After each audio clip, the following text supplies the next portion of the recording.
Hi and welcome to another episode of Cafe Chronicles. I'm Steve. Today we're all ready for powder coating. So what I'm going to do is I plan on taking everything over to powder coaters. So I'm going to do one final check on making sure that everything has any rubber grommets or anything like that removed from it, or anything that we don't want powder coated. Then on top of that, we're going to tape up anything that we don't want blasted and don't want powder coated. And after that, we're going to pack everything into a box, get it ready to go, load it into the truck, and we're ready to rock and roll. So let's go.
Not sure if you guys can see what I'm doing there, but it looks like there was a grease nipple and somehow it got broken off. So that's probably why it was so bloody seized and why I had such a nightmare taking it off. They probably stopped greasing it.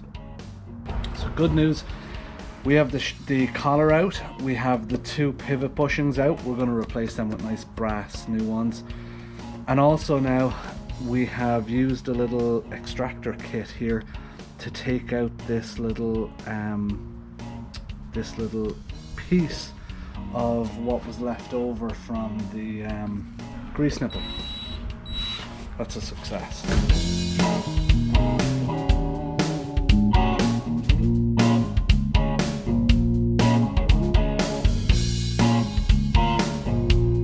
An M6 screw there that I'm going to put down into that to keep powder coating out of it.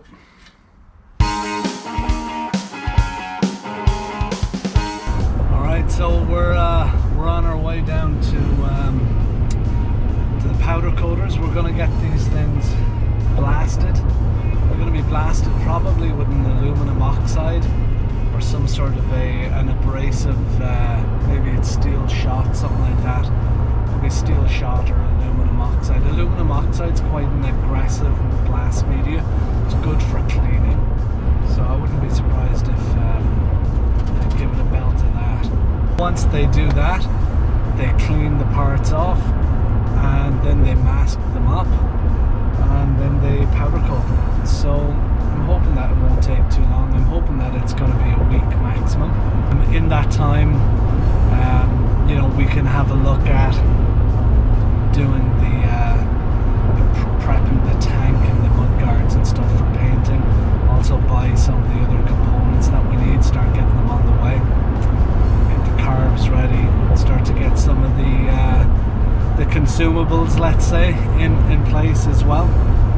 So we're moving ahead, and hopefully we'll get this stuff done quickly and can move on to the next step, get some of the fun stuff in, get this bike on the road,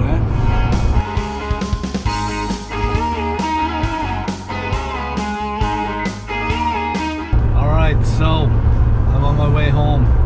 I dropped off the parts to the powder coater. Glenn, real nice guy, knows his stuff too. It's always nice, it's always fun when you're, you know, doing this kind of a thing. I saw the guy on an ad on Facebook Marketplace.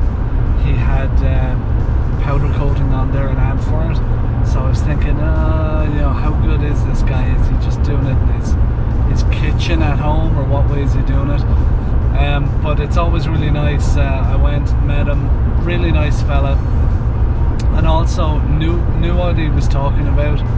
Has all the silicone plugs, and he was kind of saying, yeah, don't worry, he's a machinist by trade, so he's like, don't worry, I'll cap this and I'll coat that, and he just knew exactly what I wanted.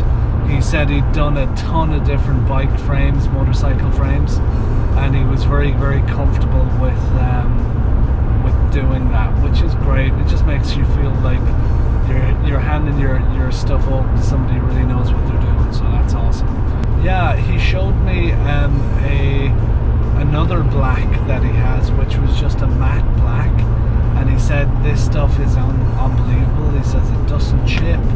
He said it's really, really strong. But the only thing is, with the flat black, it just didn't look that good. You know, it just looked like it was something that you'd buy in IKEA and put together. It was just didn't look that pro. The gloss black was really, really shiny, maybe too shiny. So the semi-gloss was nice.